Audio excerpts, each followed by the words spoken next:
Hello, and welcome to Lead, Learn, Connect, where we explore the worlds of training and coaching. I'm your host, Alan Krieger, and on this show we talk about not just the how of helping others grow, but the behind-the-scenes work of building a successful business, overcoming challenges, and staying connected to what's really important. My guest today is Jay Naik, a trainer and filmmaker from New York City.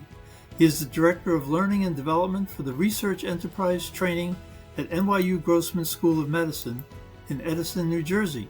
He's also an ATD Certified Global Master Trainer. Whether you're a new trainer, a seasoned facilitator, or just curious about what it takes to thrive in this world, this episode is for you. Let's get started.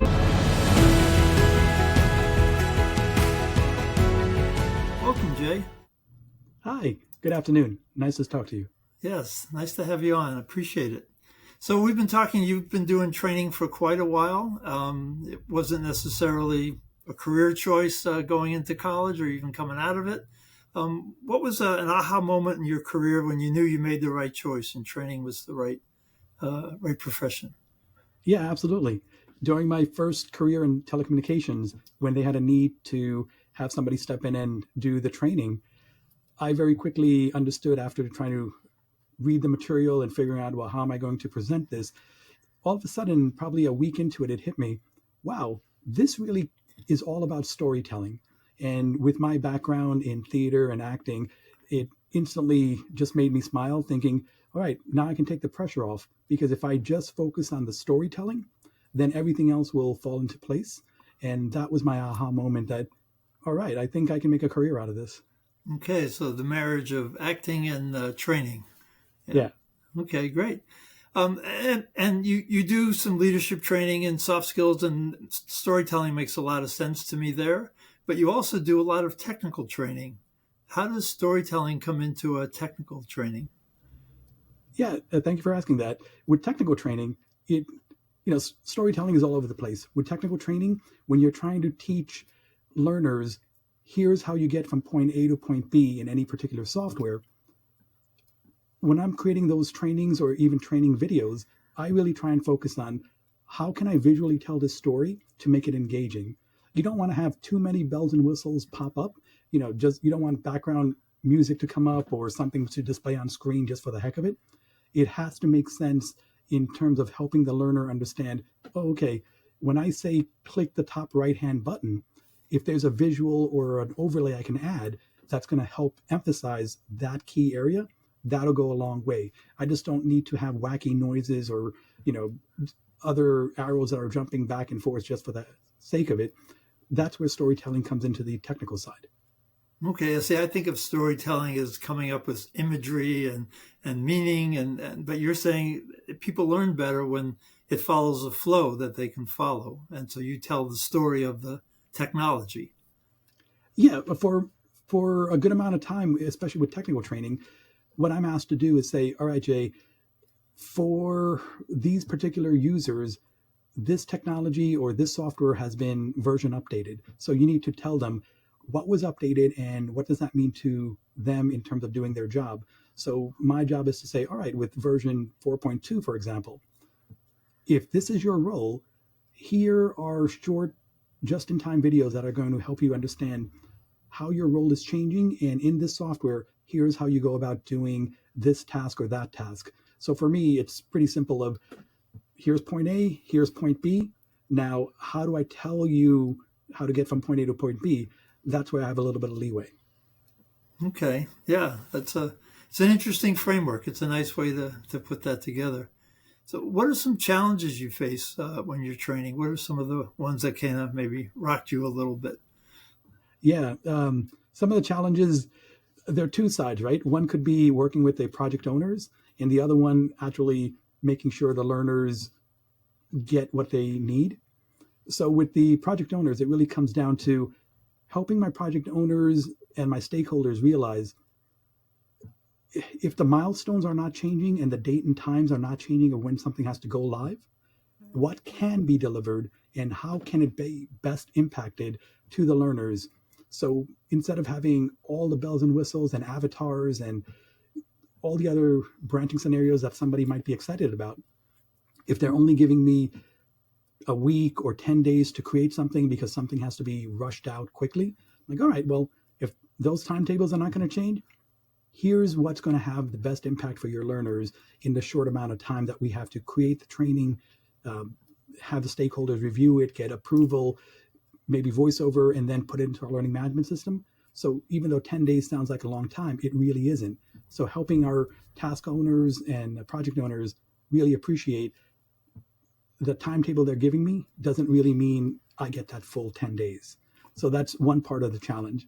And for the learner's side, I've learned early in my career that I have to be the advocate for the learner. So every conversation I have, it really starts off with the analysis stage where I'm asking, in the perfect world, after the learners complete this training, what do you want them to do to hit the ground running? Sometimes it might be, oh, this is just in case knowledge that they need to be aware of, that now there are 5 steps to this process instead of 6 steps. Other times it might be, no, it's very critical. You can't go into a clean room in a factory, for example, if you don't gown up properly. And because of government rules and regulations that have changed, here's a new standard operating procedure for you. And you have to not only know it, but demonstrate it. If that's the case, I need to know that beforehand so I can strategize what's the best way to get this type of information communicated and ensure that our learners have that knowledge transfer that's needed. And how much of your training is live in the classroom, and how much is designing self-paced learning that's online? Yeah, that's a good question. Nowadays, more and more people are comfortable with e-learning and just-in-time training. A lot of the new hires are the age of, I'm just going to Google it. So, you don't have an opportunity to have them captured forget about an all-day training, not even like a 1 hour in classroom. So those type of opportunities are less and less I see year after year. My guesstimate is we probably still do 10% of our training in classroom, but most of that has changed to a blended approach. So whoever is free and able to join us live in class, great. Otherwise, there's a e-learning component added to it, or a WebEx or Zoom virtual meeting session, so you can join and still participate. Okay, WebEx or Zoom is still live, right? They're there, but then e-learning is self-paced. They're just looking at a recorded system. Yeah, absolutely. But the only reason I mentioned the virtual part is you have to, as an instructor and a trainer, try to gauge how much engagement do you have online. Because once somebody shuts off their webcam, you don't know if they're really paying attention, or they're working on their email, or they're working on 5 other things. It's really hard to gauge. So being cognizant that if it's going to be a blended approach of classroom and virtual, you might have to have a different touch point to make sure not only people in classroom, but people virtually are following along, or at least getting the key concepts. And you're right, e-learning is a whole nother avenue. Yeah. So what are some things you do? Because that is a challenge. Where I have authority, I tell people they have to keep their camera on, but generally I don't have authority, especially as an outside trainer coming in. So what do you do when people turn their cameras off? How do you find out if they're still engaged? Yeah, one of the things I try and incorporate, and I make sure folks are aware of it beforehand, even before we start a session, is to say, this is going to be an interactive class, regardless if you're here in classroom or online. You are never going to know when I'm going to call on a person from the participant list to say, can you help answer this question? Or can you help read what's on screen right now? So I need you to be alert. I need you to focus and pay attention for this length of time that the class is going on, most of the time an hour or so. Mm-hmm. Please, if you can, put your phone on do not disturb. If somebody has a real emergency where they have to keep it on because someone is pregnant or whatever is happening and you have to be alert, I understand, not a problem. But for majority of people, please do A, B, C. So laying the foundation, talking about expectations, and then again, in practicality, randomly calling on people, not just the top 2 or 3 people that I see, but I scroll and see, I talk to John A, for example. Now I'm going to talk to Stephanie B, and mentally being aware that I got to make sure I randomize and help people stay engaged. Okay, well, I like that. That's good. Do you ever do small group activities with a hybrid group where you get a Zoom breakout session and in person? Yes, there are plenty of opportunities and plenty of programs where you have a lot of participants joining virtually, but then you create a breakout room and give them tasks or scenarios to talk about in smaller groups, and then come back. And what I've learned throughout my career is it can certainly go right and wrong, and it normally goes right if you give people clear directions, and sometimes even when you do, half the group is not going to be paying attention. So I say, look, when you go into your breakout rooms, there's going to be X number of people. If there's 3 or 4, one person, you guys can pick randomly who it has to be, but one person at the end of the session, the breakout room, is going to come back and represent your group. You get to pick. If you want to pick whoever birthday is coming up next, that's fine too. I give them a couple of examples of how to go about it. The less they have to think about in terms of what do I need to do or what do we need to do, that's less wasted time, because we can't give them 20-30 minutes in breakout rooms. Sometimes it's 5 minutes, sometimes it's 7 minutes. So if you can focus on the task at hand rather than individually asking, wait, what are we supposed to do, what are you supposed to do, that goes a long way. Yep. Yeah, one of the challenges in a live session is they can look up at the PowerPoint where you have the discussion questions or the assignment. One thing I've done is I've created a Word document with the breakout discussion, and I give that to each person so they have it at their own place. What are we supposed to do? Oh, it says right here. And so that's the way around that. Of course. Yep. That's a good approach. Something you mentioned, the word avatars. So are you doing AI videos when you do your training? And then talk a little bit about that. How have you used that? Yeah, when I'm talking about avatars, it's in training. If I was a subject matter expert, but for whatever reason, I wasn't able to be recorded live for a welcome message or be part of a role-playing scenario, then I would use avatars, which are standalone virtual sims. So it could be, and with the virtual sims, I use CodeBaby as a software. And what they allow me to do is pick and decide with my project owners, should we have a male avatar, a female avatar? Do we need more than one avatar? What should the look, the complexion, the size, all that stuff should be for the avatar? And then based on that, of what type of representation we want to show for that particular training, I can go and use the CodeBaby software or any particular software that are out there. Now there are a multitude, but I can go and create those individuals as standalone to say, all right, we're going to do a role play where 2 individuals are going to be talking about ABC, and let's review your thoughts on this role play after the fact. So I can use the avatars to say, Avatar 1, the male is going to come in and give this type of talk, and then Avatar 2, the female is going to come in and interact. And now that you know the scenario and everything is set up, what did we as a group need to talk about? What was good, what was bad, what should be changed? And that's another good learning technique, especially for role playing. So how do people take to avatars? I know you talk some of the younger folks who are coming in. That's probably all part of their world. Older people, do they accept it? Is there a resistance to it? Yeah, no matter what the age is, a lot of we collect as much feedback as possible, and no one has ever had any issue with the fact that, whoa, why am I looking at this avatar? Why am I looking at this? And my avatars aren't kind of like cartoon characters per se. They have a little bit more realism. Mm-hmm. And we do set it up to say, John Smith from HR wants to talk to Jane Smith, blah, blah, blah. Like, we're setting it up in a way, and we're all used to, various cartoons, regardless of if it's The Simpsons or Family Guy or something like that. And not that my avatars look cartoonish like that, but no matter what our age is, we get the sense that, hey, this is not a real person, but he or she is going to tell me a story and I got to get something out of it. Mm-hmm. Okay.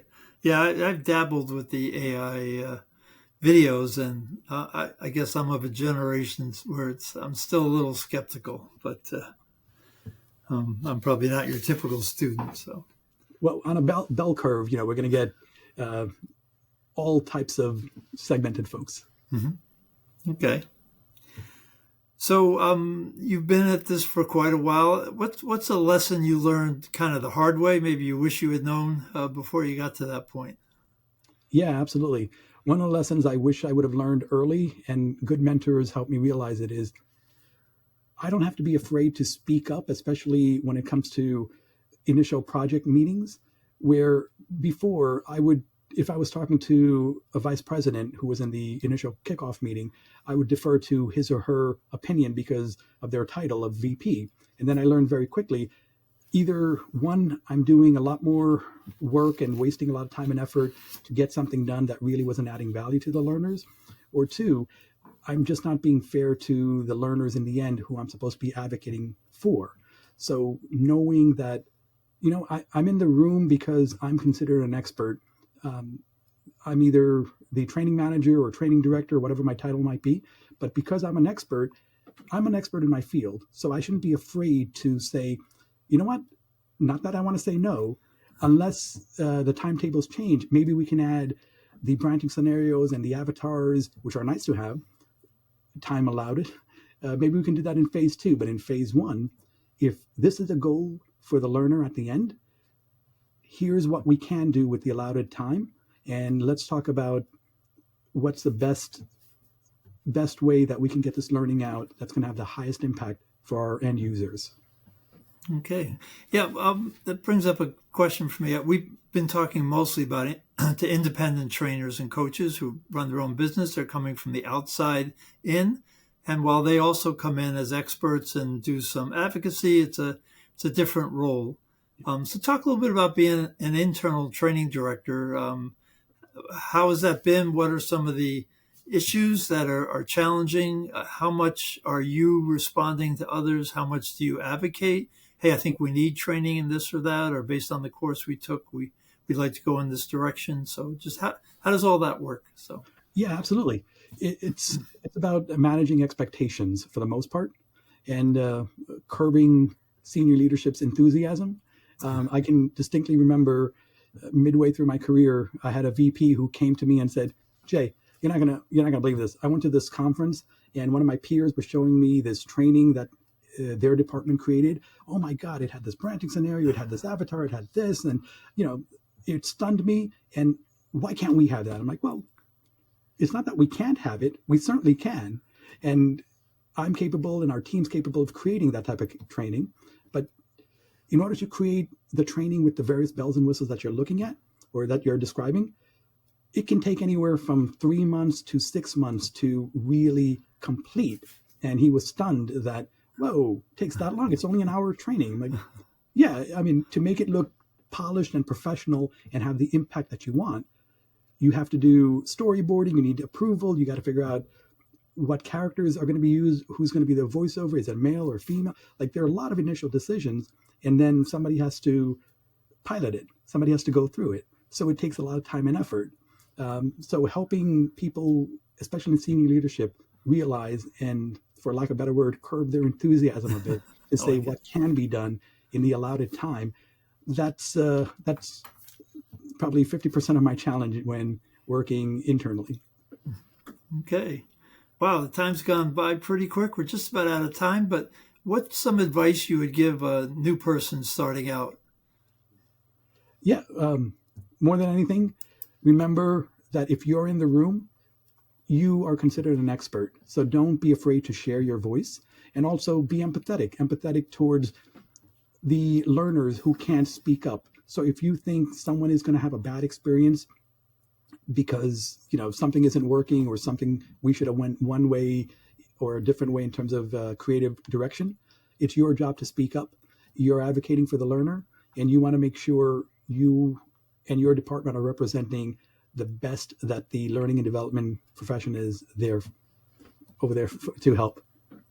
Oh, it's a great statement, and great kind of capsulizing the mission of training and development. You're not just there to show up and do something, but that you're really trying to build a learning environment where people can learn and grow and improve.